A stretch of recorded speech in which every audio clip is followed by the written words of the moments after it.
तुम्ही पळयतात युनिक गोवा.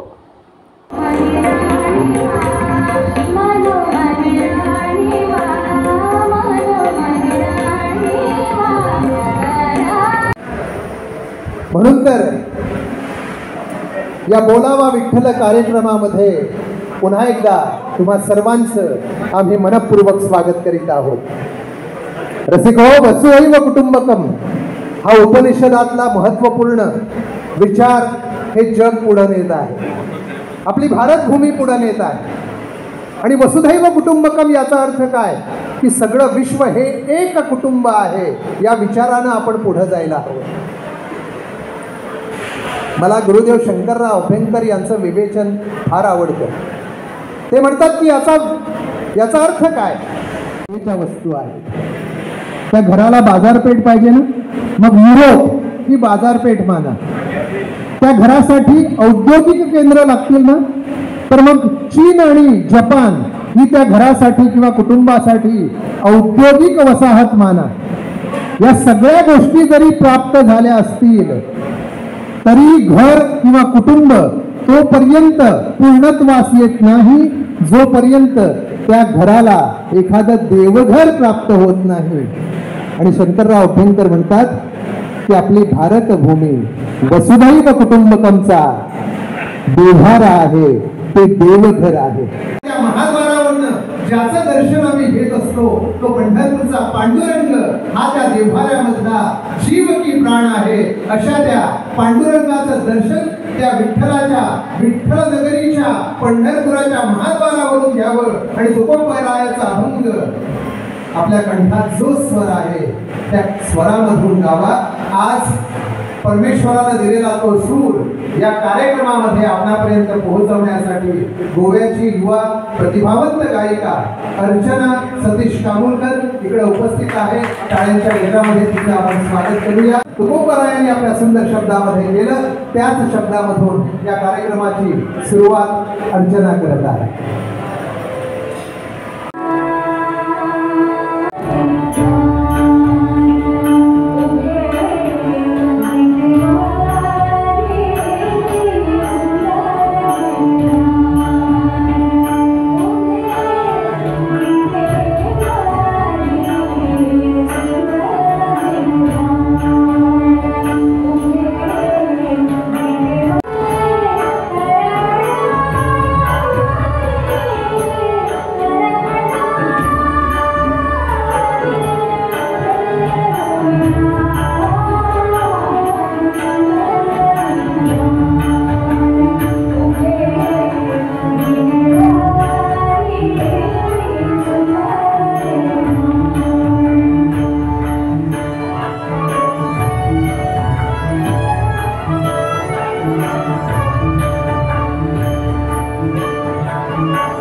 कुठलं तरी कारण निघतं आणि ती गोष्ट मग सर्वांना प्राप्त होते.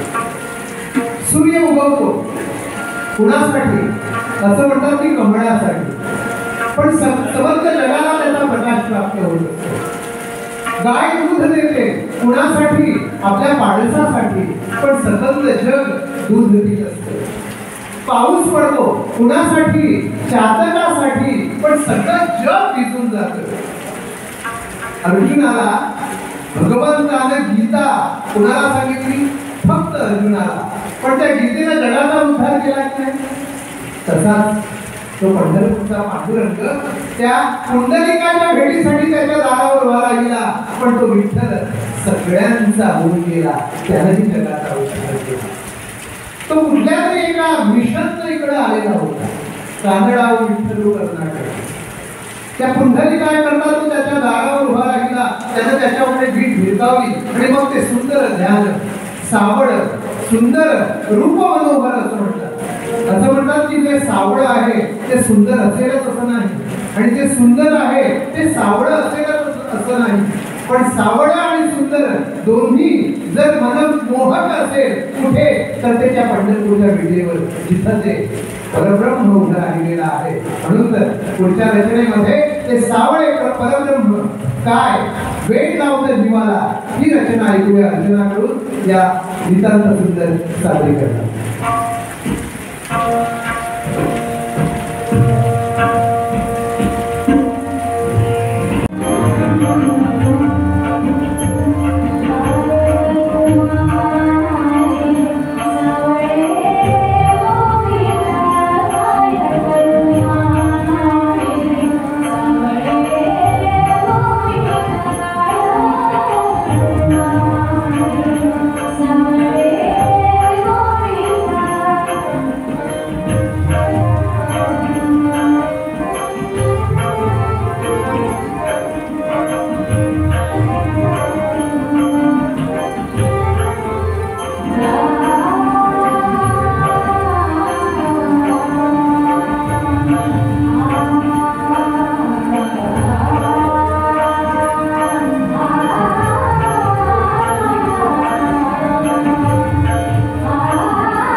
दाय म्हणजे कोण? गोमंतकाचे भजन सम्राट मनोहर बुवा शिरगावकर यांची अर्चना ही पणती आहे. कारण नाना शिरगावकर यांची नात आहे आणि त्यांचा संगीत वारसा ती पुढे नेत आहे. रसिक हो, या कार्यक्रमामध्ये आज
हा नामवंत गायक कलाकार आपली कला पेश करणार आहे. याची सर्वांनी कृपया नोंद घ्यावी. अर्चनाची छोटीशी ओळख करून देतोय. कैलासवासी पंडित नाना शिरगावकर यांची ही नात त्याने संगीताचं बाळकडून त्यांनी नानाकडूनच प्राप्त केलं. पांडुरंग राऊळ यांच्या मार्गदर्शनाखाली कला अकादमीच्या पेडणे शाखेत शिक्षण घेतल्यानंतर संगीत विशारद ही पदवी संपादन केली. गोवा संगीत महाविद्यालयातून त्यांनी डॉक्टर गौरी नायक आणि डॉक्टर शिल्पा डोकेकर यांच्या मार्गदर्शनाखाली बॅचलर ऑफ परफॉर्मिंग आर्ट्स आणि मास्टर ऑफ परफॉर्मिंग आर्ट्स या पदव्या प्राप्त केलेल्या आहेत. अनेक मानसन्मान पुरस्कार या गायिकेला प्राप्त झालेले आहेत. राज्यस्तरीय अनेक नांदी गायन स्पर्धा म्हणा, नाट्यगीत गायन स्पर्धा म्हणा, अशा अनेक स्पर्धांमध्ये प्रथम पुरस्कार तिला प्राप्त केलेला आहे. खास पुरस्कार गोमंतक मराठा समाज या संस्थेनं लय भास्कर ठाकूरबाम पर्वतकर पुरस्काराने त्यांना सन्मानित केलेला आहे.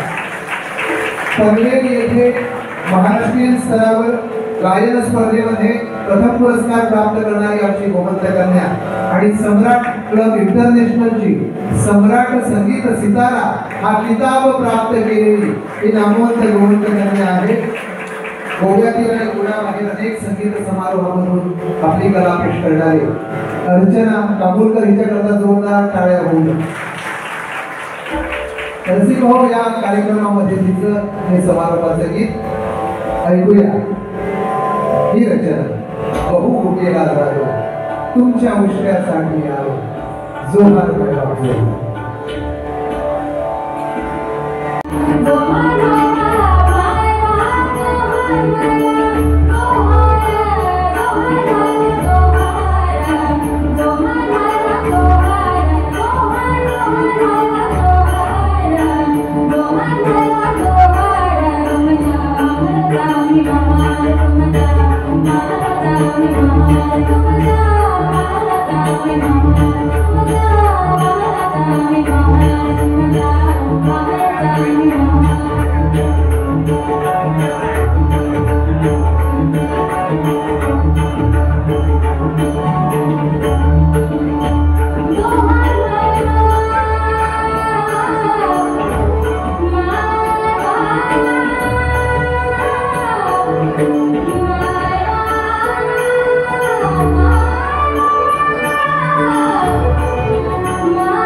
पंढरीनाथ महाराज की चला फराळ खायला चला. Subscribe, share, like Unique Goa, your channel.